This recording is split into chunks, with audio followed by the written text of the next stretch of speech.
Je te le dis en off. L'équilibre des médias, c'est aussi, d'une certaine manière, l'équilibre des démocraties. Quand les médias vont très mal, c'est rarement le signe d'une démocratie qui va très bien. Mais en quoi je suis concernée par la fake news ? Quand on comprend que ça a une intention de nous manipuler, c'est là où nous, en tant que citoyens aussi, on se doit de bien s'informer parce que derrière, il y a une intention cachée de nous faire croire quelque chose ou de nous faire penser autrement. Trump, en 2024, c'est 97% de propos mensongers, 3% de propos vrais seulement. C'est très surprenant qu'un homme qui a 34 chefs d'accusation de poursuite contre lui accuse les médias d'être corrompus, non ?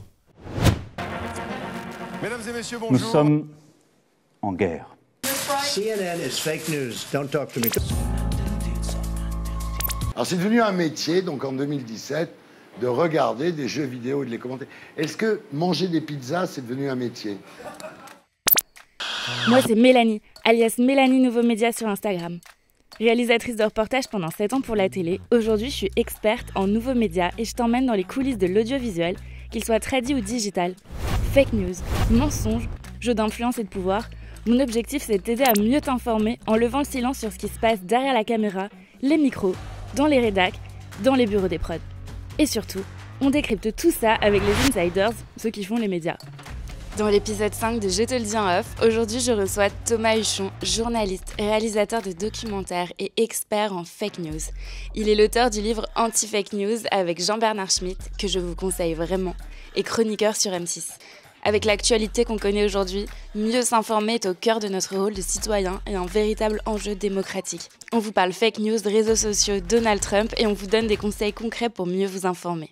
Bonjour Thomas, Bonjour. Je suis ravie de te recevoir sur le podcast Je te le dis en off. J'attendais vraiment cet épisode parce que c'est un peu, en fait, la fake news, c'est un peu le sujet qui me passionne dans ce podcast, que j'ai créé pour aider les gens à mieux s'informer. Est-ce que tu peux te présenter ? Ouais, moi je suis Thomas Huchon, je suis journaliste, réalisateur de documentaires, j'écris des livres aussi, et je suis devenu un espèce de spécialiste un peu bizarre. Parce que depuis 10 ans, je m'intéresse beaucoup au phénomène de la désinformation, des théories du complot, les fake news. Et comme ce phénomène-là, c'est devenu un espèce de truc hyper important dans la société d'aujourd'hui, et moi je suis devenu un peu un spécialiste, et donc je donne des cours, je fais de la formation, j'interviens auprès d'associations, mais aussi dans des entreprises, pour faire de la pédagogie, parce que le sujet aujourd'hui, il dépasse largement le cadre du métier de journaliste. Ce qui est drôle, c'est que quand j'ai créé moi ce podcast, je me suis rendu compte que apprendre à s'informer, c'était vraiment un exercice. C'était vraiment un exercice, on doit apprendre. Les gens pensent parfois que c'est inné de s'informer, de connaître les bonnes informations. J'ai l'impression que maintenant, c'est comme apprendre une langue ou à faire du vélo. On a vraiment besoin d'apprendre à s'informer. Et je crois que c'est aussi ce que toi, tu penses. En fait, on a un peu une fausse idée en s'informant sur Internet.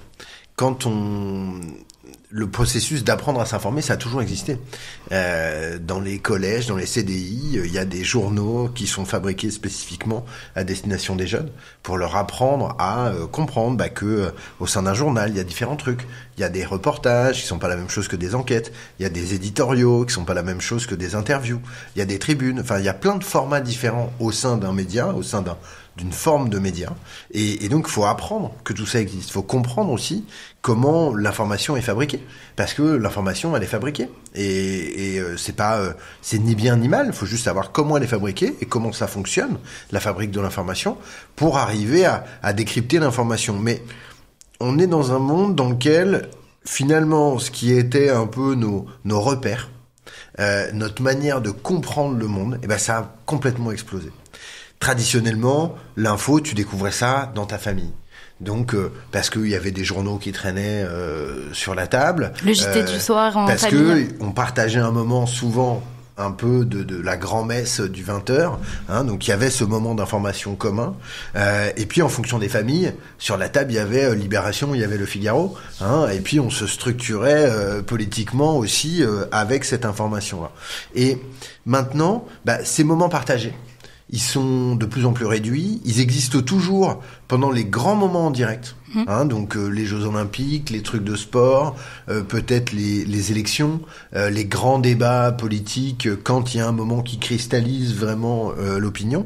Mais il y a de moins en moins de moments ensemble. Et donc cette transmission, tu vois, cette manière d'apprendre l'information, ça existe de moins en moins. On a de moins en moins de place pour tout ça, parce qu'il y a de moins en moins de moments partagés et qu'on est chacun, tu vois, un peu sur l'outil que t'as là devant toi. Que j'ai pas rangé dans ma poche. C'est pas grave. Mais cet outil-là, en l'occurrence le smartphone, il nous accompagne tellement tout le temps qu'il a aussi créé des nouvelles pratiques en matière d'information. Et ces nouvelles pratiques, elles sont beaucoup plus individuelles. Et donc, quand on ne sait pas décrypter ces différentes choses, il peut se passer à la fois des choses géniales, mais souvent un certain nombre de catastrophes. Ok, super. J'avais une idée en tête pour commencer ce podcast. Elle est un peu difficile et un peu large, mais j'aimerais bien avoir ton avis d'expert. Tu penses quoi du monde médiatique en France et dans le monde en ce moment? C'est quoi les enjeux? Qu'est-ce qui se passe en ce moment? C'est difficile, c'est très difficile. Alors déjà, les enjeux sont très différents d'un média à un autre. Et moi, j'aime pas trop, sans te faire le reproche du tout, mais j'aime pas trop ces généralités qu'on fait autour des médias. C'est un peu comme quand on parle des jeunes. Qu'est-ce que ça veut dire les jeunes? Il y en a plein de différents des jeunes. Des médias, on a plein de différents aussi. Ce qui est sûr, c'est que on a des médias d'avant, entre guillemets, la télévision, la radio, les journaux, qui essayent de continuer à exister dans un monde où il y a de plus en plus de numérique et où dans l'espace numérique, ils ont du mal à exister. Ils ont du mal à exister pour plein de raisons, parce qu'ils sont pas allés sur ce support-là dès le départ, donc ils ont pris un temps de retard, et puis parce que la manière dont fonctionne l'espace numérique correspond pas du tout à la manière dont ils décrivent le monde. Il y a vraiment un gros besoin d'adaptation, en fait. Je sais pas s'il y a un besoin d'adaptation, je sais pas donc qu'est-ce qu'il faut adapter. Moi, je serais plutôt de dire, il faut réguler les réseaux sociaux pour que cette espèce de volonté de capter notre attention en permanence avec les choses les plus choquantes, les plus clivantes, souvent des choses fausses en plus, ça soit plus l'alpha et l'oméga de la manière dont on s'informe. Il faudrait qu'on prenne au contraire plus de temps, plus de distance, plus de mesures, plus de réflexion, plus d'esprit critique face à l'information que dans l'immédiateté. En fait, quand on veut aller trop vite, franchement, il y a quand même on augmente de manière considérable le risque de dire ou de faire une énorme connerie. Donc il faut en avoir conscience et donc il faut aussi être capable peut-être de ralentir un peu ce temps. Mais aujourd'hui, donc on a ces deux enjeux. On a un enjeu d'une forme de média qui vient d'hier, entre guillemets, qui voudrait exister aujourd'hui et peut-être demain. Et on a les médias de demain qui sont déjà présents aujourd'hui et qui bouleversent un peu tout. Et puis, on n'a même pas encore parlé d'intelligence artificielle. Donc, je crois qu'on est dans un moment où il y a plein de possibilités et en même temps, il y a aussi une forme de risque, de menace, parce que l'équilibre des médias, c'est aussi, d'une certaine manière, l'équilibre des démocraties. Qu'on le veuille ou non, qu'on aime ou pas les médias. Mais ça donne une forme de température de ce qu'est l'état d'une démocratie. Et donc, quand les médias vont très mal, c'est rarement le signe d'une démocratie qui va très bien. Et pourquoi tu fais ce rapprochement entre les médias et la démocratie ? Parce qu'en fait, les médias font partie intégrante des modèles démocratiques. Il n'y a pas de démocratie, de pays libre, entre guillemets, sans la possibilité d'avoir une presse libre.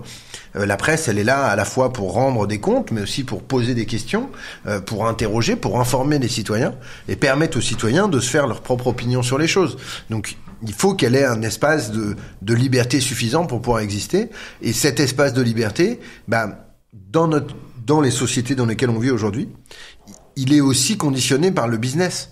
C'est-à-dire que plus votre business il est florissant, plus vous pouvez vous permettre des choses. Donc, dans un moment où le business de l'information est pas très bon et même plutôt l'argent diminue, on manque de moyens pour fabriquer de l'info, il y a une nouvelle équation à trouver. En tout cas, il y a quelque chose à faire et tout ça se passe en plus dans une époque où il y a une perte de confiance, une défiance qui augmente. Enfin, il y a quand même, je sais pas quel est, comme on dit, qui de l'œuf ou la poule.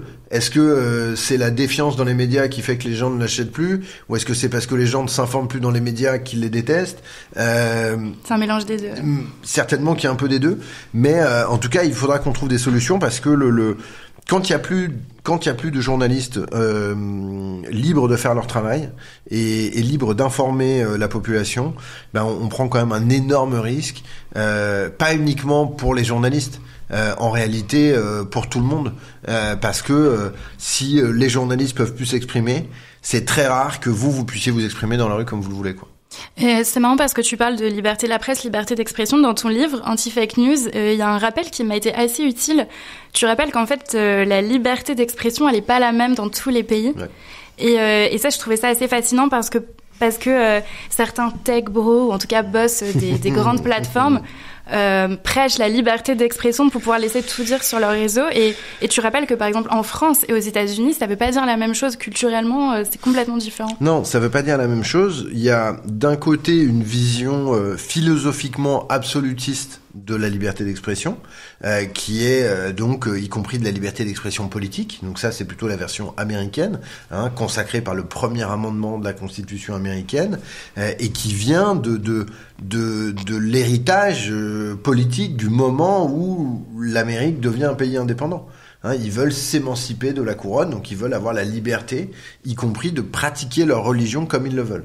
Donc il y a tout un enjeu, mais il y a surtout un enjeu d'être libre de se comporter comme ils veulent. Donc pour eux, le premier élément fondateur de leur nation, c'est la liberté. Il se trouve que dans le cas de la France, la consécration de ces principes, notamment de liberté d'expression, ils sont concomitants de deux autres principes sont deux autres principes qui sont donc l'égalité et la fraternité. Et donc la liberté n'existe pas toute seule. Ça implique plein de choses, mais ça dit surtout que la liberté d'expression en France, elle est un tout petit peu plus encadrée que ce qu'elle n'est aux États-Unis. En réalité, c'est plus compliqué que ça aux États-Unis. Parce que, il y a des tas de choses qui sont autorisées en France et qui ne le sont pas aux États-Unis. Comme quoi ? Je pense par exemple à tout ce qui relève de la nudité. Oui. Je me souviens d'un photographe allemand qui, pour dénoncer cette espèce de double standard un peu bizarre sur les réseaux sociaux, qui applique plutôt la liberté d'expression à l'américaine que à la française, ou à l'allemande dans son cas à lui, il avait fait une photo avec une mannequin, il pose avec une mannequin nue. Cette mannequin nue tient un écriteau avec une horrible parole raciste. La photo est supprimée en quelques minutes par Facebook, la flagship, la ban, l'interdit pour nudité. C'est ce que j'allais dire. En fait, on peut être facho sur les réseaux, mais on peut pas être nu. Et du coup, à l'inverse, cette photo, en vertu du droit français, en vertu du droit allemand, elle devrait être interdite parce qu'elle contient des propos racistes. Et pas du tout parce qu'elle contient des propos, des seins nus, par exemple. C'est pas illégal dans le droit français et dans le droit allemand non plus. Donc, je crois qu'il faut bien avoir conscience qu'il y a effectivement des différences, que en France, la liberté d'expression, elle est surtout conditionnée à deux choses. La première, c'est qu'il faut que vous soyez identifiable. On sait qui tu es quand tu parles. Pourquoi ? Parce que si tu dis des choses qui sortent du cadre de la loi, il faut qu'on puisse te poursuivre. Donc il faut que tu sois redevable devant la loi des propos que tu vas tenir. Responsable, en fait. Alors, effectivement. Donc il y a derrière l'idée d'une liberté d'expression en France, l'idée d'une responsabilité de la parole qui est tenue. Pourquoi ? Parce qu'il y a l'idée que la charge de la preuve doit résider sur celui qui accuse et pas sur celui qui se défend. Ça veut dire qu'on ne peut pas, en gros, accuser sans preuve. Ça, c'était l'époque des procès de l'Inquisition. On vous accusait d'un truc dont vous ne pouviez pas vous défendre. Donc, fatalement, vous étiez coupable. Et à la fin, on vous brûlait, on vous coupait la tête, on vous torturait pendant des heures. Voilà. Mais donc, cette vision-là que ce qu'on dit doit être potentiellement basé sur quelque chose, ça fait que la liberté d'expression en France, elle est très différente de la liberté d'expression aux États-Unis. Parce que sur quoi reposent en fait ces éléments ? Qu'est-ce qu'on peut dire et qu'est-ce qu'on peut pas dire ? La seule chose qu'on peut dire, ce sont les choses qui sont basées sur des faits. Donc, quelque part, la vérité. Ça veut pas dire que on n'a pas des vérités différentes, mais au moins si on base nos réflexions sur des faits, eh ben, il y a quelque chose de concret sur lequel on peut tous se reposer.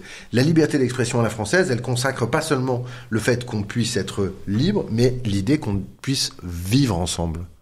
Parce que on est un pays dans lequel, eh bien, l'expression, les propos ont eu aussi des conséquences politiques, parfois de l'incitation à la haine, à la violence.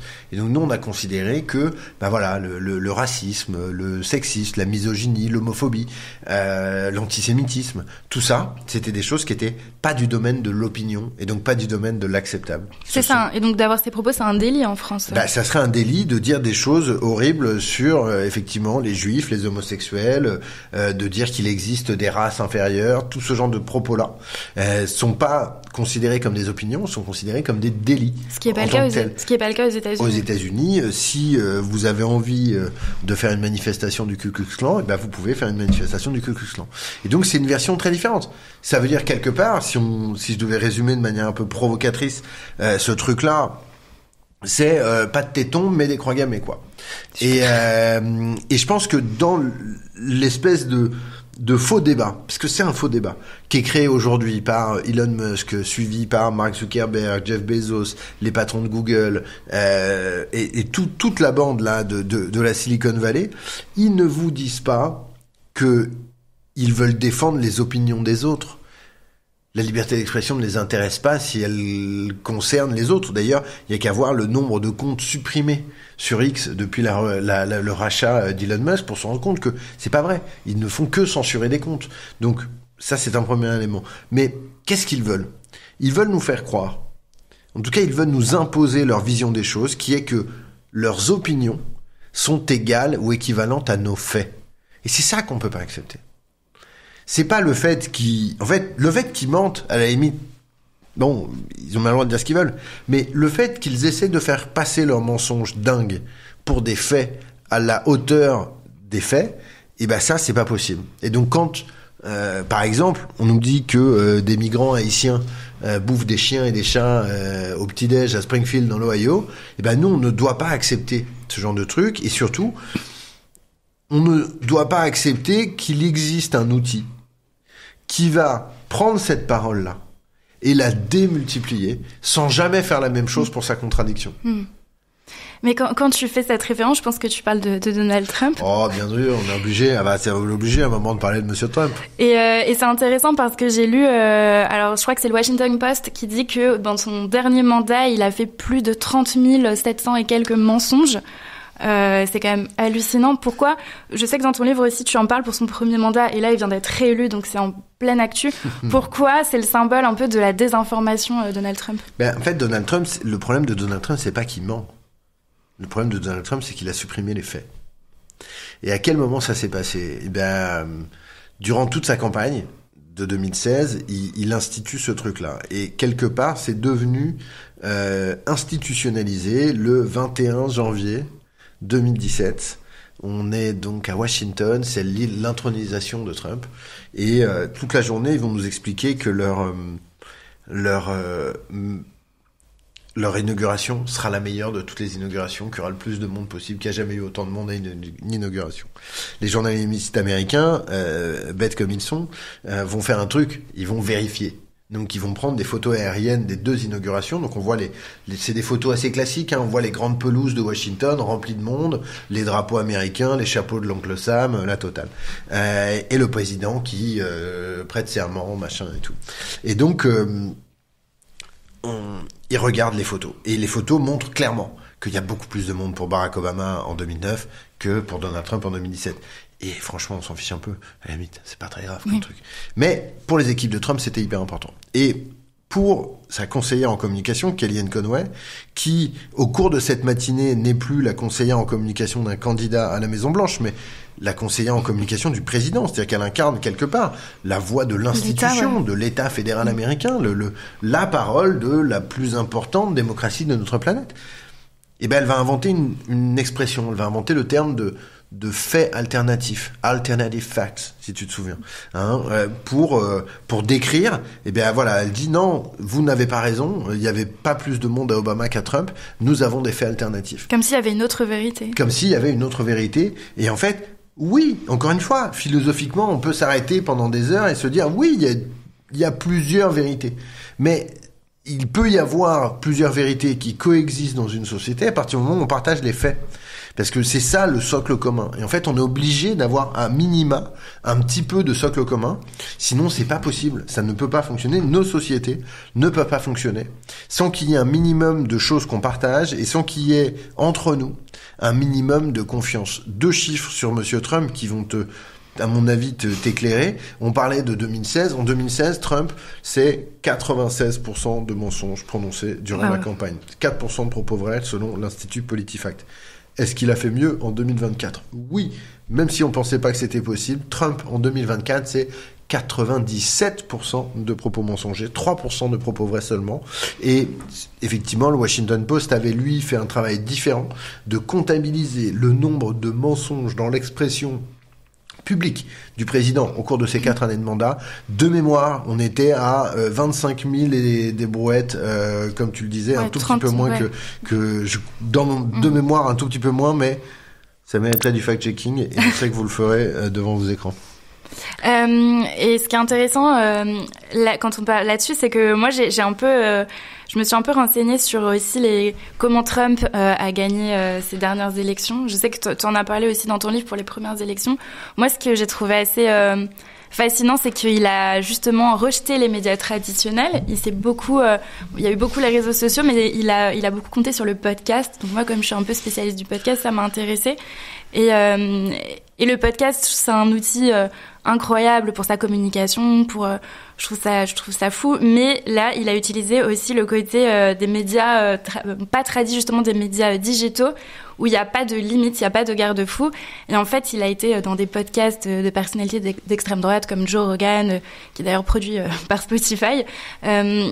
Et il y a personne en fait qui a pu dénoncer les mensonges qu'il faisait, parce que quand il est à la télé en général, les gens essayent quand même de le contredire. Ouais, il y a un fact-checking au minima, et souvent même c'est ce que tu dis dans ton livre, quand il dit des mensonges, parfois à la télé carrément il y a des bandeaux pour dire que ce qu'il dit n'est pas vrai. Chez Joe Rogan, c'est 3 heures de show. En plus, on sait que c'est quand même un showman. Il a fait de la télé. Il est très doué. Voilà, il est très doué. Et en fait, le podcast est vraiment le média qui lui sied à fond, parce qu'il y a personne qui va aller le contredire. Il peut faire son show et en plus, c'est un média qui va créer de l'intimité avec les gens. Et en plus, dedans, il le dit très bien dans le podcast de Joe Rogan, que la presse tradie, elle est corrompue, que du coup, les médias digitaux sont le côté contre les institutions, et moi, je vais vraiment vous parler vrai. C'est très surprenant qu'un homme qui a 34 chefs d'accusation de poursuite contre lui accuse les médias d'être corrompus, non ? C'est quand même sidérant. Mais effectivement, c'est encore un des retournements de plus de Donald Trump. Donc il défend la liberté d'expression tout en empêchant son opposition d'exister aux États-Unis. Il défend les droits des êtres humains tout en expulsant toute personne qui a un tout petit peu l'air d'un étranger. Là où il y a quelque chose d'assez intéressant dans ce que tu dis, c'est qu'effectivement, il est un homme de médias, au sens un homme médiatique, mais aussi un homme qui comprend les mécaniques propres aux médias et propres à chacun des médias. Il avait été l'un des premiers à aspirer finalement le phénomène de la télé-réalité avec The Apprentice, et donc il est devenu une vedette aux États-Unis. Il faisait partie de ces personnages qui surgissaient de ci de là dans une série. Je crois qu'il y a un passage, il est mentionné dans Sex and the City, il est mentionné dans plein de séries. Il existe en fait dans l'univers culturel que les médias lui ouvrent aux États-Unis, et notamment les télés câblés, tout ça. Il a en plus un vrai talent pour le faire, et en tout cas il correspond à ce que recherche une forme d'audience américaine. Et là-dessus, effectivement, d'abord l'avènement d'Internet et des chaînes YouTube, de l'information sur les réseaux sociaux, lui permet de construire ses communautés numériques, de les abreuver avec ces messages. Lui, il crée des vases communicants entre les communautés préexistantes, notamment complotistes aux États-Unis. Je parle bien sûr de toute la fanbase de Alex Jones, qui est un peu avant le podcast, celui qui faisait lui des shows radio. Il n'y avait pas encore la vidéo, mais qui a apporté énormément de soutien à Trump et énormément d'électeurs à Trump avec ses trucs. Et derrière, bah oui, effectivement, il est capable de servir de ce côté intimiste, de ce côté conversation. Tu vois, on est entre nous, on se dit la vérité. Il n'y a pas un grand censeur du New York Times ou de CNN qui va venir couper parce qu'on pourrait pas dire la vérité aux Américains. Et en plus, je trouve qu'il a été capable de faire exister cet écosystème. Parce qu'en fait, il lui donne une forme d'écho. Il y va, ses proches y vont, son entourage y va, et donc du coup, il fait exister cet univers. Il pourrait dire à ses proches ou lui choisir de ne donner sa parole, de ne réserver sa parole qu'à Fox News, par exemple, qu'à un média pour concentrer les gens là-dessus. Mais non, lui, il choisit. Du coup, c'est pour ça que je te dis qu'il est vraiment très fort en termes de médias, y compris dans son utilisation. C'est-à-dire qu'il choisit là où il veut taper. Et quand il tape, et ben derrière, il a toute sa mécanique qui vient se mettre en place, notamment les réseaux sociaux, des mèmes. Enfin, c'était quoi le truc I'm gonna be the Kamala in November. Vous avez cette espèce de truc là qui a été fait. Voilà, il y a même de l'intelligence artificielle. Enfin, il y a plein de trucs. Et en plus, il a maintenant le soutien de Musk qui, dès qu'il appuie sur un bouton, il y a 200 millions de personnes qui le voient sur Twitter. C'est ça, j'allais rebondir sur Elon Musk, mais avant, on n'a pas défini. Je trouve que c'est super important parce que parfois, on n'a pas exactement la notion de la définition de la fake news. Ouais. Donc ça, c'était important pour moi de le préciser parce qu'il y a une vraie différence entre la fake news et la fausse information. Ouais. Alors, on joue sur les termes en français et en anglais. Non, je pense que c'est important, justement, de comprendre que si nous, on n'a pas compris ce qu'étaient les fake news, c'est parce qu'on parle pas anglais. Ce qu'on appelle un Fox ou... Alors on pourra revenir sur ce qu'a décidé de créer l'Académie française. Pour une fois, ils ont servi un truc. Mais toi, si je te dis de me traduire en français le terme de fake news. Alors moi, je sais... Toi, tu vas dire fausse info. Oui, mais je sais qu'il y a une intention derrière. Il y a quelque chose derrière. Ça, ouais. Par contre, si on essaie de traduire fausse info en anglais, on dirait pas fake news instinctivement. On dirait false, wrong. Ce qui veut bien dire qu'il y a deux phénomènes assez différents. Pour l'expliquer de la manière la plus claire, c'est comme un faux et un fake sac Vuitton. Okay. Le faux sac Vuitton, tu l'as payé $2 à Clignancourt et tu sais très bien que c'est un faux, il n'y a pas de problème. Le fake Vuitton, tu l'as payé 3 000 et tu t'es fait arnaquer. Oui, tu t'es fait arnaquer. Donc du coup, la différence, c'est que à la fin, t'as un faux sac Vuitton.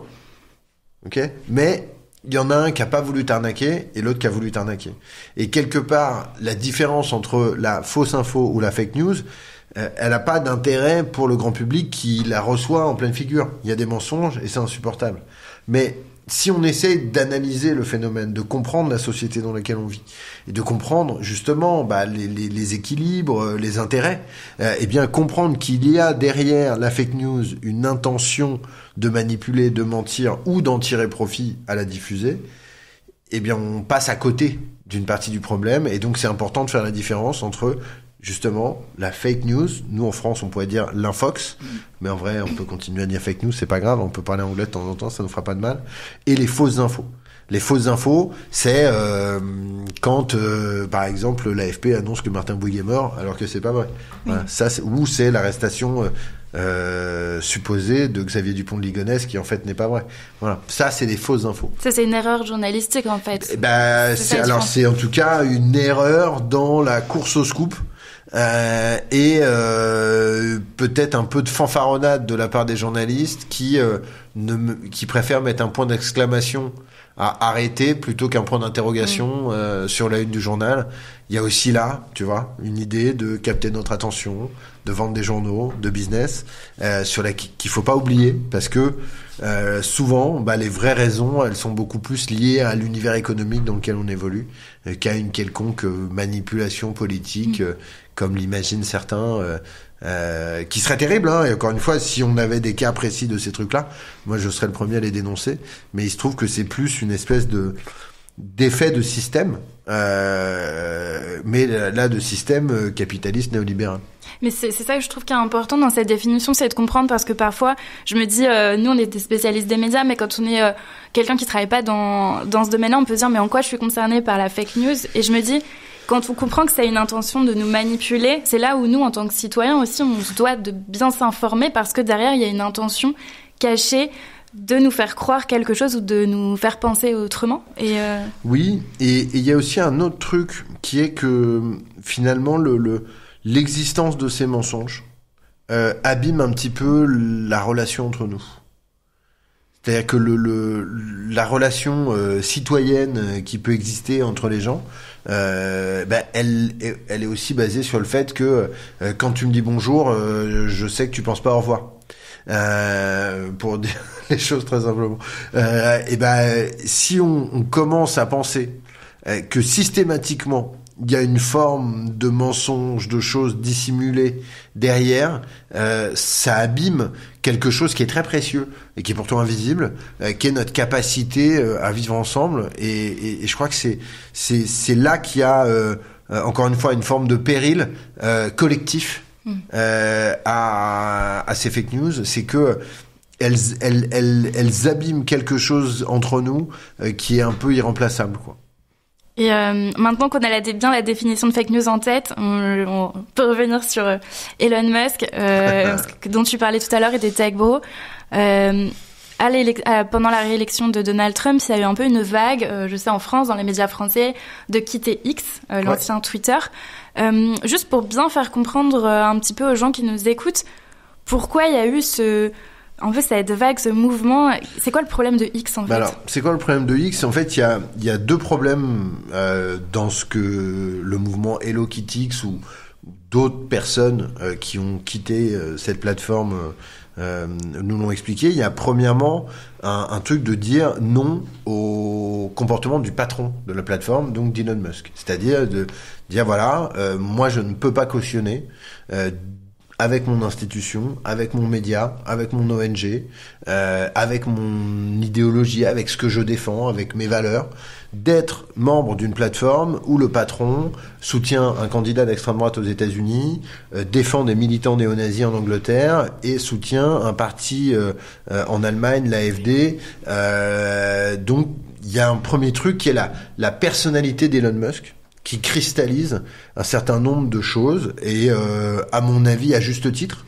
Je comprends toujours pas très bien pourquoi tout le monde s'interroge sur le sens profond du geste qu'il a eu le jour de l'investiture. Ouais, mais en fait il y a une petite méthode qui est assez simple, hein. Si vous voulez savoir si un truc est nazi, faut demander aux nazis. Et donc si les nazis applaudissent des deux mains quand Elon Musk fait ce truc là, je pense que c'est un ils savent mieux que nous. Les montages, en plus je trouve, moi j'avais vu les montages, quand on fait un montage, on peut pas. Non, mais il y a pas de question. Il fait un geste. Est-ce que lui, il est un nazi? C'est une autre question. Oui. Et je pense il est réactionnaire, il est d'extrême droite, il est libertarien. Il est aussi un grand provocateur. Et il fait ça principalement à la destination de l'Europe. Et en fait, il nous dit, en gros, j'en ai rien à foutre de vos valeurs, de votre passé et de vos interdits moraux. Et en fait, il nous crache à la gueule. Voilà. Et à la gueule de tous les gens pour qui, à la fois, ce genre de geste est inacceptable et tout ce que ce genre de geste vient balayer est insupportable. C'est-à-dire que il y a aussi un truc de dire voilà, c'est une forme de négationnisme, franchement ce truc là est dégueulasse. Mais donc le premier problème que se posent les gens, c'est est-ce que je peux cautionner? Et c'est les valeurs du directeur. En gros, est-ce que avec un mec comme Musk à la tête, est-ce que moi je peux rester sur cette plateforme? Et je pense que c'est une question qui se pose légitimement. Et il y a une deuxième question qui est là, qui va un peu dans le même sens, mais qui est pas tant sur la personnalité de Musk que sur le réseau en lui-même. C'est-à-dire que le réseau donne désormais clairement une prime à un certain type de contenu, à un certain type de profil, à un certain type de personnalité qui sont effectivement assez centrés à la droite ou à l'extrême droite de l'échiquier politique. Du coup, ça crée en plus avec la possibilité d'acheter les processus de certification, c'est-à-dire cette petite pastille bleue qu'on connaît tous sur les réseaux sociaux. Avant, on vous la donnait parce que vous faisiez la preuve que vous étiez vérifié, donc potentiellement vous aviez une forme d'image de marque qui garantissait un peu que vous n'alliez pas dire n'importe quoi. C'était pas une garantie à 100%, au contraire, mais ça disait qu'au moins c'était vous qui parlez. Voilà. Et que vous étiez bien cette personne-là. Voilà. Là, on est dans un truc où les gens peuvent acheter, et quand ils achètent, ils ont des outils de démultiplication de l'audience. Qui a acheté? Principalement des personnes qui avaient été bannies auparavant, qui étaient des personnes bannies non pas pour des questions de liberté d'expression, mais parce qu'ils avaient tenu des propos de haine. C'était plutôt les gens qui étaient bannis étaient très rarement bannis sur des principes de liberté d'expression, ils étaient bannis sur un principe de modération. C'est-à-dire que c'était de l'incitation à la haine, de l'incitation à la violence, des attaques ad nominem, des menaces de mort, tout un tas de choses de cet ordre-là. Donc on a du coup une plateforme, et en fait ce que se disent les gens, c'est est-ce que le terrain de jeu est pas devenu infréquentable? Quand tu disais banni, c'était banni avant qu'Elon Musk prenne le pouvoir sur la plateforme. Avant qu'Elon Musk prenne les plateformes, en fait, c'est dingue à quel point les choses vont vite. Mais donc on a donc des gens qui disent, moi je peux pas y aller parce qu'il y a Musk, et que Musk est l'incarnation du soutien politique à l'extrême droite populiste internationale aujourd'hui. Il est un peu la tête de gondole de ce mouvement-là, et moi je veux pas y aller, et je veux plus cautionner ça. Et il y a d'autres partis qui vont dire, moi je ne veux pas cautionner ce système algorithmique qu'on ne comprend pas, où on voit bien qu'il y a une polarisation de la politique qui se met, et finalement, moi, en restant sur cette plateforme, j'incite les gens qui veulent me suivre à rester sur cette plateforme. Donc c'est le cas d'un certain nombre d'organisations non gouvernementales, d'associations, de médias. Ouest France, par exemple, a dit, nous on veut plus y être, parce que on veut pas que les lecteurs de Ouest France soient obligés d'aller sur X pour suivre ce qu'on va dire sur Twitter. Ce qu'on va dire en tout cas publiquement. Et donc ils ont migré vers d'autres plateformes.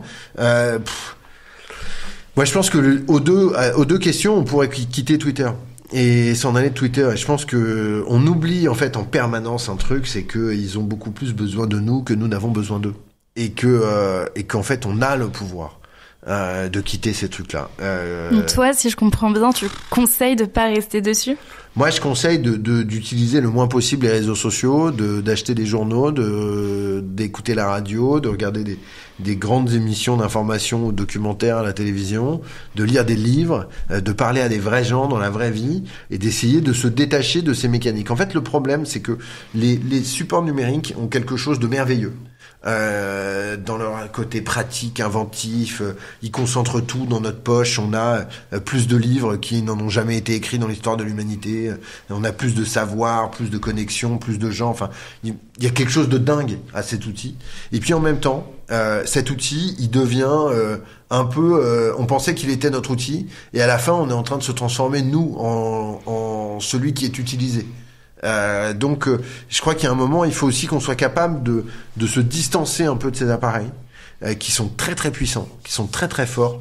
Les réseaux sociaux ont compris comment fonctionnaient les êtres humains, et c'est ce savoir-là qui est le plus précieux pour eux, parce que c'est avec ça qu'ils captent ton attention et la mienne, toi avec un certain nombre de choses qui te correspondent, aux horaires qui sont les tiens, avec le rythme et l'espacement qui te va, tout ça parce que tous les 3 posts sur Instagram, on va te mettre une publicité, et que cette publicité, plus tu envoies, plus ils gagnent de l'argent, et surtout plus tu cliques. Oui, ça me fait penser à ce dont tu parlais, qui sont les bulles liées à l'algorithme, où tu racontes qu'en fait, je crois que c'est des personnes de l'intérieur des plateformes qui ont révélé ça, qu'en fait, quand on est par exemple sur Instagram, quand on s'informe, il y a toujours des informations qui vont aller dans notre sens, de personnes qui ont le même avis que nous, et on n'est plus du tout confronté à la contradiction de nos idées quand on est sur les réseaux sociaux, parce que les réseaux ont envie qu'on soit toujours plus connectés. Alors, en fait, c'est une mécanique qui existe chez les êtres humains de manière générale. Tout à l'heure, on disait sur la table du salon, dans la famille, il y avait Libération, il y avait Le Figaro, où il y avait peut-être La Croix, Le Monde, j'en sais rien. Mais en tout cas, on a des opinions. Et grosso modo, on va chercher à s'informer sur des trucs qui représentent un petit peu nos opinions. C'est très rare. Les gens qui n'ont pas d'opinion du tout, c'est très rare qu'ils s'informent énormément. Okay. En gros, plus t'as d'opinion, plus tu essaies de t'informer. Et on a tous des biais, et notamment des biais idéologiques. On est un peu plus de gauche, un peu plus de centre, on est un peu plus féministe, un peu plus machiste, un peu plus machin, un peu plus truc. Il y a plein de manières d'être et de manières d'exister. Et finalement, ce qui était une mécanique, je vais à la maison de la presse, j'achète tel journal, j'allume la télé, je vais sur telle chaîne, je mets la radio, je mets telle radio. Et ben c'est devenu un truc sur le fil d'actualité, dans nos réseaux sociaux, quels qu'ils soient. Et en fait, on concentre un peu toutes les sources d'information. Et là où on avait conscience d'acheter un journal différent, et ben en fait, aujourd'hui, on s'informe tous sur Instagram, Facebook, TikTok, X, anciennement Twitter. Et donc, on a l'impression de partager quelque chose. Puisqu'on s'informe tous au même endroit. Mais est-ce qu'on partage vraiment quelque chose ? Ben en réalité, non. Sur les réseaux sociaux, est-ce que tu vois ce que tu crois ? Ou est-ce que tu crois ce que tu vois ? Et ben sur les réseaux, tu vois ce que tu crois déjà un peu. Parce que c'est comme ça qu'on va t'appâter. On va te montrer des choses que tu crois déjà un peu et tu vas dire, mais c'est bien ça. Ça va exactement dans le sens de ce que je pensais. Incroyable. Et on va te faire monter un peu en sauce. Hein, on va te radicaliser un peu contre toi-même d'une certaine manière. Tu dis, mais j'ai raison de penser comme ça. Parce que déjà, c'est ce que je pense. Et puis en plus, ouais, j'ai raison. Et puis, regarde autour. Snoopy 75 et Jean-Kévin 22, là, mes meilleurs copains. Mais ils pensent comme moi. Donc, tu ne vois que des choses que tu crois déjà un peu. Tu ne vois que des gens qui croient ou qui pensent comme toi. Et à la fin, ça crée un truc complètement dingue. Où, quand on te montre une information qui ne va pas dans le sens de ce que tu crois, qui est contraire, qui va peut-être vraiment, qui est contradictoire, plus que contraire. Est-ce que tu vas l'analyser, réfléchir, peut-être changer d'avis ? Non. En fait, t'es tellement rentré dans un processus émotionnel que tu ne la supportes pas. Et donc, tu vas le rejeter de manière hyper brutale. Et d'ailleurs, en la rejetant de manière hyper brutale, tu vas souvent interagir avec la plateforme. Tu vas mettre un commentaire, tu vas le partager en disant « Ah, c'est vraiment des salopards, les mecs de l'autre côté. » Et donc, l'idée, c'est pas seulement de te maintenir connecté, c'est de te pousser à l'interaction. Donc, il y a ces deux mécaniques. Et donc, à la fin, je pense qu'on a tous, enfin, moi, en tout cas, j'ai la sensation d'être un petit hamster qui tourne dans une roue. Et j'aimerais bien qu'on arrête la roue parce que j'en peux plus. Alors, tu conseilles aux gens de plus s'informer par la presse traditionnelle, de décrocher un peu des réseaux sociaux. Mais le problème, c'est que moi, par exemple, je crée du contenu. Je me sens, ça fait aussi partie de mon business d'être sur les réseaux sociaux et je me sens un peu prisonnière de tout ce qu'on appelle, alors les GAFAM, c'est Google, Amazon, Facebook, parce que je me dis, moi, évidemment, je suis journaliste depuis 10 ans, j'ai une déontologie, donc ça m'embête de publier sur ce type de plateforme, mais en même temps, j'ai aussi mon business et il y a plein de gens maintenant dont le business dépend en fait de ces réseaux, donc on se sent un peu prise au piège. Oui, et puis moi je dis pas qu'il faut interdire les réseaux, je dis qu'il faut les réguler. Et je pense que c'est important de faire la différence entre les deux. Moi je suis absolument pas pour la censure. Je pense que les réseaux sont devenus des médias, qu'ils le veuillent ou non, ils sont des médias, et donc ils doivent dépendre des lois sur les médias. Et donc, on va boucler la boucle avec ce qu'on disait au tout début de l'émission, au tout début du podcast, pardon. Mais la loi de 1881 sur la liberté de la presse doit s'appliquer aux médias. Et donc, identifiable, tenu responsable de ses propos. Et là, c'est absolument certain que s'il y a l'obligation pour eux de respecter ces deux principes, ça va beaucoup changer sur ces plateformes. Mais quand on voit tous ces gros patrons des plateformes, justement... je sais que par exemple l'Europe essaye de les forcer à réguler tout ça, mais maintenant qu'ils sont proches du pouvoir de Donald Trump, je sais qu'il y a aussi maintenant il y a des espèces de coups de pression politique bien sûr. Pour empêcher cette régulation. Donc c'est bien entendu. Et il y a deux types de coups de pression politique, c'est-à-dire qu'il y a d'un côté un coup de pression politico-diplomatique de la part de Trump et des patrons de la tech qui poussent en disant non au DSA, le Digital Services Act, qui est la loi européenne qui encadre les obligations faites aux services numériques dans le cadre d'une activité commerciale au sein de l'Union européenne. Donc il y a ça. Et puis il y a l'autre côté que je trouve moi encore plus perverse, qui est de soutenir au sein des pays européens des partis politiques qui vont épouser les idées de ces gars-là lors des élections européennes et au sein du Parlement européen. Donc c'est pas pour rien que Musk soutient l'AfD et qui soutient les partis d'extrême droite en Europe, parce que il les soutient afin d'obtenir d'eux qu'ils votent pour des modifications du DSA ou des suppressions d'un certain nombre de principes légaux qui empêchent les GAFA de tourner comme elles voudraient tourner. Tu vois, il faut pas se tromper, hein. Il y a un énorme combat, c'est presque une guerre qui se livre là, et qui se livre avec un adversaire un peu inattendu, qui est l'Union européenne. Et c'est peut-être quelque chose qu'il faudrait que les gens sachent, c'est que le seul organisme aujourd'hui qui défend vraiment les citoyens face aux abus des géants de la technologie, c'est l'Union européenne.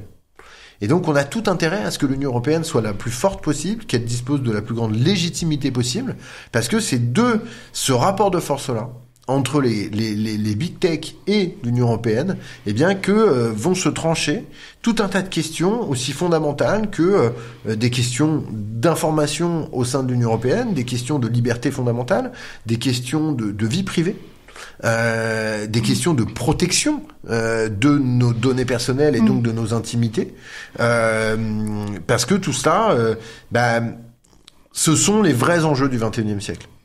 Et je crois qu'il est grand temps que nous comprenions que les outils à notre disposition méritent d'être utilisés. En tout cas, si on ne s'en sert pas, on prend un énorme risque de vivre dans une forme déjà de technodépendance aux géants chinois et américains de la tech, et surtout de techno-féodalisme, d'être soumis par leur volonté à une manière de voir les choses, à une manière d'exercer la conversation qui en fait change le résultat et la fabrique des opinions. Le problème, c'est qu'ils jouent sur la manière dont on va discuter. Et en gros, ils ne nous permettent plus de faire ce qu'on fait là. Et ça me fait penser au nouveau débat qu'il y a maintenant. Je sais que tu es aussi un expert en IA, avec le nouveau géant chinois, c'est DeepSeek, je crois qu'il s'appelle. Ouais. Justement, quand tu parles de protection des données, on a l'habitude, moi je m'en sers au quotidien de l'IA, je fais attention, je sais, je pense bien l'utiliser. Moi, j'ai pas de problème avec l'IA. Mais en fait, l'émergence de ce nouvel outil chinois qui vient concurrencer ChatGPT, ce que je lisais était super intéressant. On disait qu'en fait, pour la protection de nos données, comme c'est un outil chinois, en fait, si on l'utilise, on sait pas du tout ce qu'ils vont faire de tout ce qu'ils récupèrent quand les entreprises... je pense qu'on sait pas du tout ce que Sam Altman, avec OpenAI et ChatGPT, fait des données. Et moi, j'ai trouvé ça un peu rigolo, parce que effectivement, quand DeepSeek a annoncé son nouveau modèle la semaine dernière, on a vu le patron de ChatGPT, de OpenAI, nous dire « Ah, mais c'est scandaleux, ils ont volé les données ». Pardon, mais que faites-vous depuis des années, messieurs de Pareil que Mark Zuckerberg, etc. Ils ont tous un peu ce truc-là. Non, là où on voit quand même que il y a une différence qui reste entre les IA chinoises et les IA américaines, c'est dans leur manière d'aborder un certain point d'histoire, un certain nombre de points d'information. Et donc, si on s'amuse à lui demander ce qui s'est passé place Tiananmen, elle va pas vraiment vous répondre. Elle va commencer à vous engueuler si vous lui parlez du Tibet. Si vous lui dites que Taïwan, il y a des questions qui se posent, elle risque de vraiment vous engueuler et de vous dénoncer. Puis à la fin, elle va vous déprogrammer l'application. Donc il y a un truc qui est assez rigolo, effectivement, à voir que ces IA chinoises, elles ont une manière de fonctionner qui a l'air d'être très efficace. Et puis en même temps, elles ont les barrières de leurs fondateurs. Pareil, on l'oublie trop. Les IA, elles sont fabriquées par les humains. Et donc, elles ont les biais, à un certain moment, d'un certain nombre d'êtres humains. Et alors, comment on fait, maintenant qu'on a un peu parlé de tout ça, comment on fait pour apprendre à lutter contre la désinformation quand... comment on reconnaît une fausse image, comment on reconnaît une fausse information, c'est quoi notre boîte à outils dont on dispose ? Alors, déjà, je crois qu'il faut se dire qu'il n'y aura pas de solution technologique. C'est-à-dire qu'il n'y aura pas j'entendais quelqu'un l'autre jour qui souhaitait la création d'un Shazam des fake news. Ok. Donc un truc où tu shazamerais une info et tu saurais si elle est vraie ou si elle est fausse. Je trouve l'idée merveilleuse, mais je crois pas vraiment que ça fonctionne comme ça. Justement parce qu'il y a plein de nuances. C'est-à-dire qu'il y a des choses qui sont 100% fausses. La Terre est plate, c'est 100% faux. C'est que des conneries. Les pyramides fabriquées par les extraterrestres, c'est que des conneries. Tu as fâché beaucoup de gens, là. Ouais, je sais, mais bon, de toute façon, ils vont être fâchés, rien qu'à voir mon visage, normalement, ces gens-là, donc, mais donc, je crois qu'il y a des trucs qui sont objectivement faux, et il y a des trucs qui sont faux par interprétation, il y a des trucs qui sont faux, parce que sortis de leur contexte, il y a des trucs qui sont faux parce que, dénaturés. Donc, il y a plein de nuances. Donc, je crois que ce qu'il faut bien avoir en tête, c'est que la première manière de tomber dans un piège de désinformation, c'est d'y croire un petit peu à la base. C'est-à-dire qu'en fait, les fake news qui vont le mieux marcher sur nous sont celles qui vont dans le sens de ce qu'on croit déjà un peu. Donc il faut se battre contre soi-même déjà. Alors, voilà. Et donc, c'est se dire que le premier rideau de défense, c'est de savoir que, 1, il y a des fake news. 2, ces fake news, elles marchent d'autant mieux que elles me plaisent un peu. Et 3, de se dire que quand on pense qu'on peut pas nous manipuler, c'est là que va arriver la manipulation. C'est-à-dire que le premier rideau de défense, la première ligne, c'est nous. C'est-à-dire penser contre soi-même, se méfier de ses propres croyances, de ses préjugés. Et donc c'est un premier travail d'hygiène un peu mentale, personnelle, de dire voilà, mais il faut que je pose des questions. Voilà. Ce qu'on appelle l'esprit critique. C'est la base de l'esprit critique. L'esprit critique, c'est bizarre, parce que c'est à la fois tout le monde est prêt à y mettre plein de trucs et en même temps on a tous des définitions différentes. Donc l'esprit critique, c'est tout un processus de questions qu'on va mettre en place pour s'interroger et établir un raisonnement. Ce sont les règles pour établir un raisonnement quelque part et le cheminement pour se poser des questions. Donc il faut se poser des questions, il faut s'interroger, se méfier de nos croyances, de nos préjugés, se méfier un tout petit peu de nous-mêmes. Et je crois qu'il faut bien se dire que pour faire ça, mais il faut du temps. Et que dans notre manière d'accéder à l'information numérique, en fait, on n'a pas ce temps. Une info en chasse une autre, les infos sont très courtes, construites et montées de manière à capter notre attention. Donc ça veut pas dire que tout ça ne doit pas être consommé, encore une fois. Ça veut dire que plus le temps s'accélère, moins on a le temps de réfléchir. Moins on a le temps de réfléchir, plus on prend le risque, à un moment ou à un autre, d'être manipulé. Donc, reprendre du temps. Donc, le premier conseil, c'est de lutter un peu contre nous-mêmes, avec tous ces petits principes qu'on a donnés. Le deuxième, c'est d'essayer de faire du temps. Donc de reprendre un petit peu le temps de s'interroger, c'est-à-dire que le deuxième conseil, il permet d'appliquer le premier, voilà. Et le troisième conseil, c'est effectivement d'essayer d'éviter de tirer des conclusions trop hâtivement,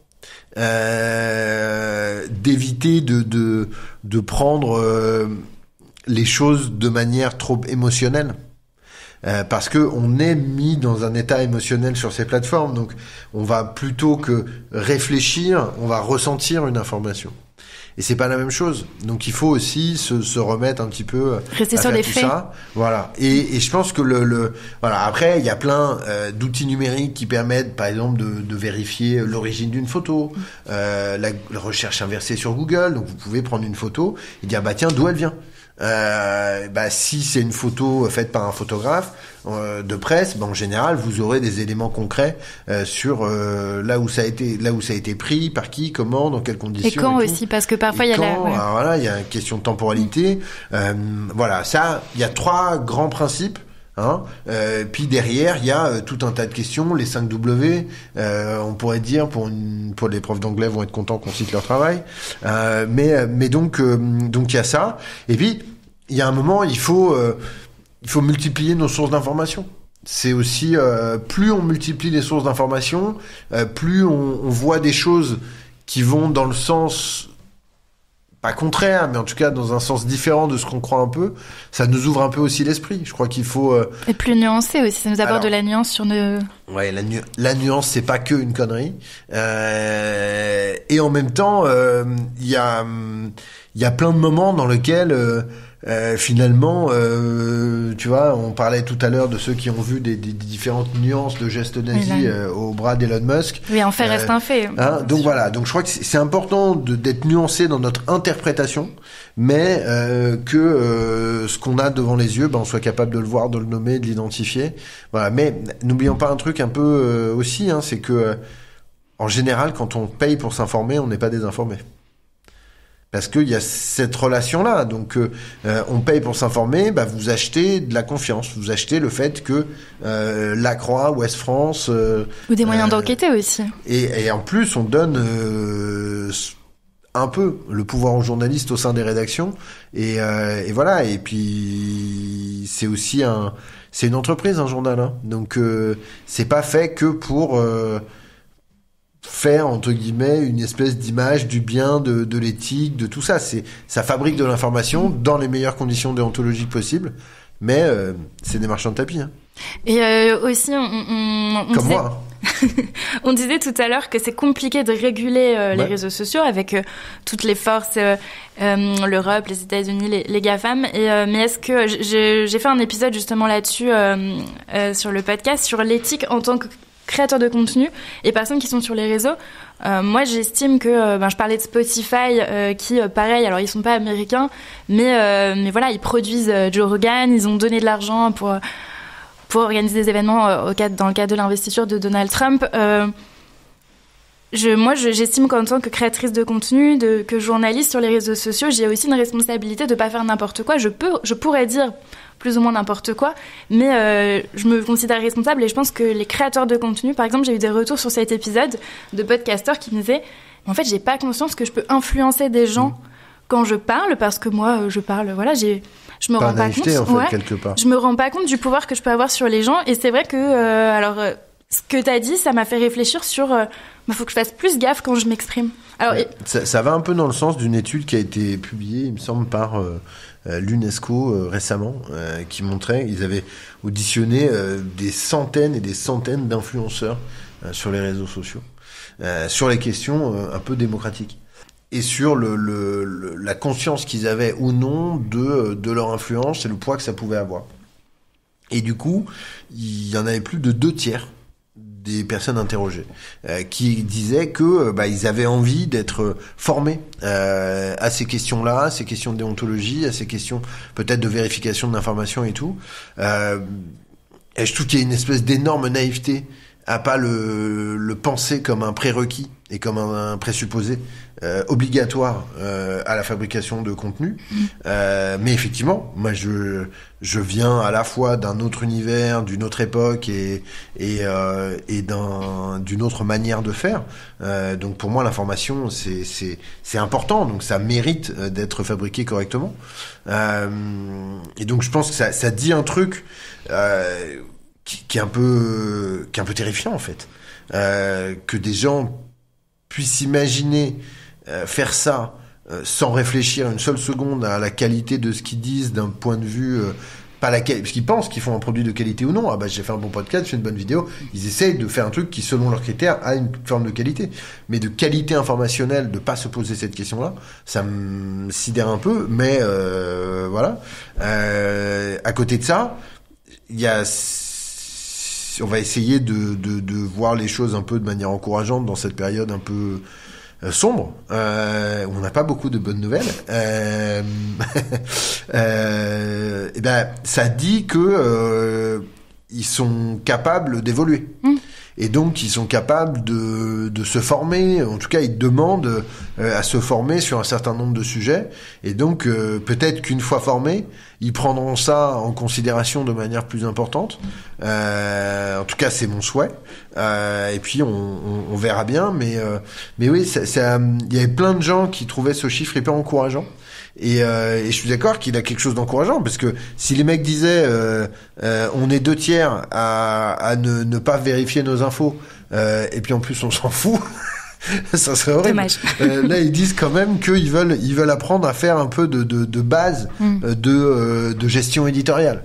Donc c'est quand même, il y a quelque chose de allez, on va dire de pas décourageant. Ouais, il y a une prise de conscience. Mais c'est vrai que, tu vois, dans les retours de mon épisode, il y avait des gens qui me disaient, mais attends, ce que tu racontes, c'est basique. J'ai dit, oui, mais moi, par exemple, je suis journaliste. Donc, avant d'être podcasteuse, j'ai eu une déontologie, j'ai appris des règles qui font que quand je fais mon podcast ou quand j'annonce des faits, j'essaie que ça soit au max sourcé. Enfin, voilà, je prends aussi en considération les gens qui vont m'écouter, je les respecte, même dans les paroles que j'ai. Et pour moi, c'est la base. Et les gens me disent, oui, c'est la base. Je dis, oui, mais je cite, sans citer les gens, mais je donne des cas concrets de ce que j'ai entendu en tant que podcasteuse. Et ils me disent, ouais, mais c'est effrayant. Et je dis, ouais, mais en fait, les gens se rendent pas compte que, en fait, c'est ce qu'on parlait. Il y a une différence entre aussi la liberté d'expression. Je dis pas qu'on peut pas dire ce qu'on veut, mais en même temps, on est responsable puisque des gens nous écoutent. Donc, il y a une... C'est toujours l'espèce de double truc. Non, mais je pense que ça tient aussi au fait que, il y a tout un tas de gens qui se retrouvent aujourd'hui avec des grosses communautés qu'ils n'avaient pas prévues, qui sont allés un peu comme ça, et que ça a marché. Tant mieux pour eux, Mabrouk. Mais du coup, ils n'étaient pas prêts à ça.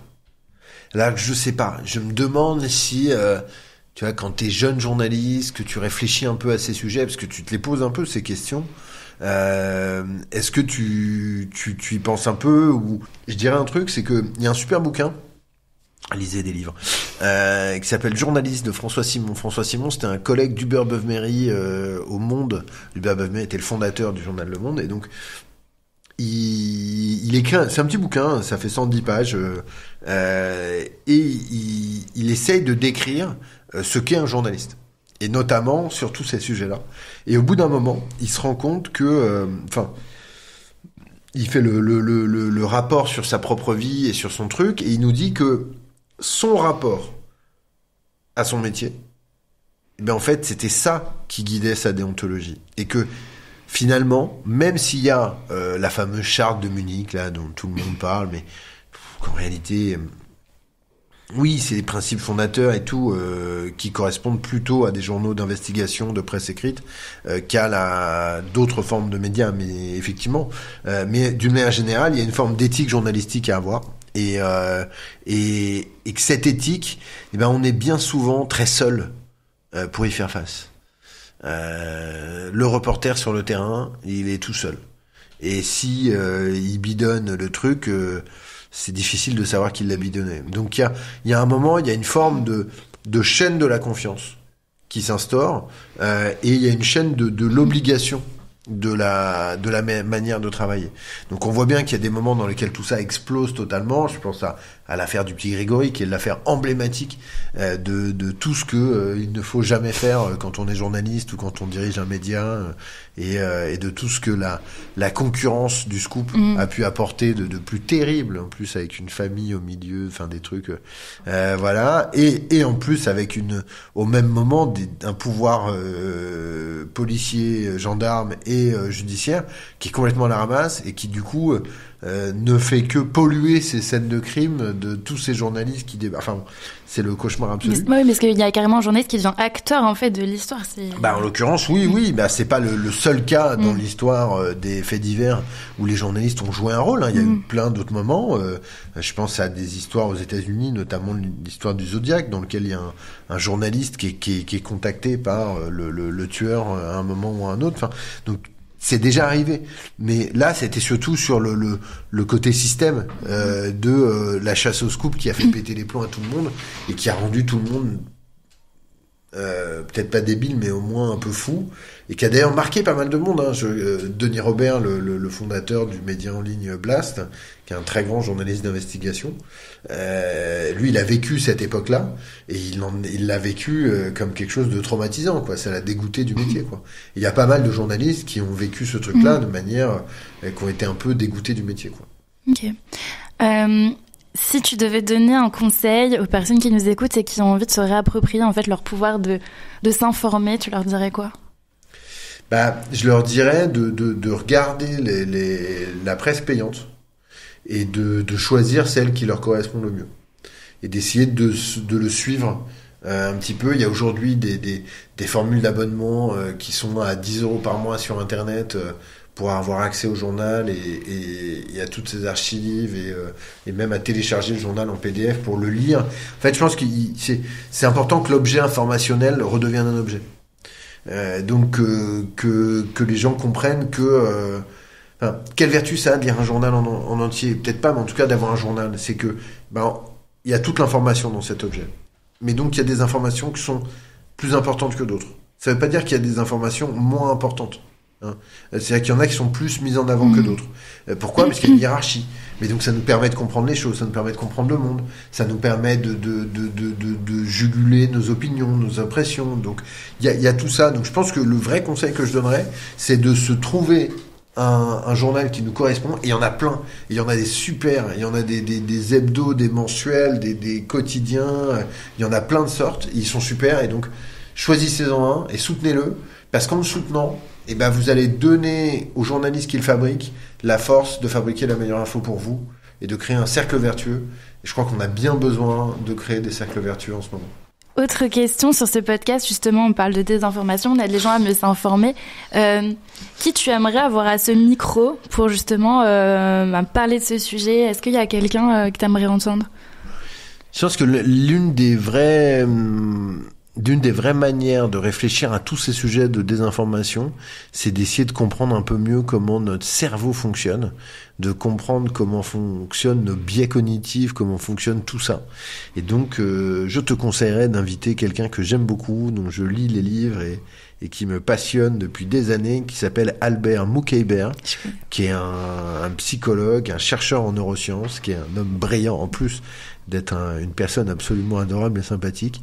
Et donc je te conseillerais d'inviter Albert Moukaïber et je réfléchis à trouver une femme dans le même genre pour réfléchir à la manière dont on accède à l'information, et peut-être pour les plus petits. D'interviewer une femme qui s'appelle Rosemary Farinella, qui a développé une méthode d'éducation aux médias dans les écoles primaires. Ah, trop bien. Dans lequel elle apprend aux gamins en CM1, CM2 à vérifier des infos. C'est absolument génial. Elle a plein d'anecdotes super à raconter. Elle a écrit des livres et elle a reçu le prix de la meilleure initiative pédagogique de l'UNESCO en 2015 ou 2016. J'ai un affreux doute.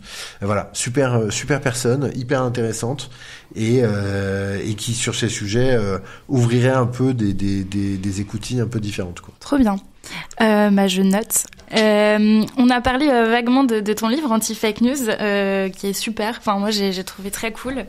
Et ça aide vraiment à vulgariser autour de tout ce phénomène de désinformation, théorie du complot.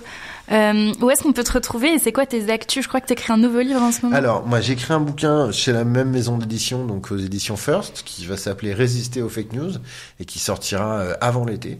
Je suis aussi dans La Grande Semaine sur M6 tous les samedis à 17h40. C'est un talk show présenté par Ophélie Meunier. Moi, je fais partie de la bande de chroniqueurs autour de Anne-Sophie Girard, Baptiste Desmontiers, Nora Malagré, Kelly Massol, Carole Jugelet-Welling. Enfin voilà, il y a toute une petite bande. Et puis j'ai un truc. Justement, si les gens veulent savoir si c'est une théorie du complot ou si c'est vrai, eh bien ils peuvent aller sur Anti-Fake News AI. Anti-Fake News AI, c'est un compte Insta et TikTok dans lequel on déconstruit les théories du complot et les fake news avec un faux Thomas Huchon. Ah oui, ça faut que tu m'expliques. J'ai vu que tu avais un avatar. Voilà, moi j'ai créé un faux Thomas Huchon. C'est-à-dire que j'ai créé un avatar numérique en intelligence artificielle qui fait les vidéos à ma place sur Instagram pour aller plus vite, à la fois en termes de coûts de production et de rapidité de répondre aux théories du complot qui circulent sur les réseaux sociaux. Et donc on fabrique d'une manière un peu originale, et on va sur ce projet qui est un petit média, essayer de sortir de nouvelles choses, bientôt une chaîne YouTube, peut-être des podcasts en vidéo, en tout cas on y réfléchit, mais donc voilà, donc plein de nouvelles choses, mais pour l'instant effectivement principalement le bouquin et l'émission dans La Grande Semaine. Ok, écoute, super. Moi j'ai vu ton compte Instagram avec cet avatar, je trouve ça trop cool. Allez-y, likez, donnez de la force. Allez. Je vais mettre l'Instagram pour que les gens puissent te suivre. Et en tout cas, merci, c'était super cette interview. J'espère que les gens ont appris quand même plein de choses. Je pense que oui. Et je trouve ça cool de savoir qu'il y a des outils en fait pour essayer de se battre un peu contre cette désinformation. Donc. Ouais. Après, tu l'as compris. Hein. Le seul vrai outil, c'est le cerveau. Il est là. Merci à toi. Merci à toi. Merci beaucoup d'avoir écouté cet épisode jusqu'au bout. Si ça t'a plu, n'hésite pas à commenter, partager, en parler autour de toi. Tu peux aussi t'abonner à ma chaîne YouTube et mettre une note sur Spotify. C'est hyper important pour soutenir le podcast. Ça m'aide non seulement pour continuer, mais aussi à aller chercher de nouveaux invités pour te proposer toujours plus de coulisses et de décryptage média. Je te le dis en off, reviens un lundi sur 2 à 18h. Je vous donne rendez-vous très bientôt pour l'épisode 6. Hey, je te le dis en off.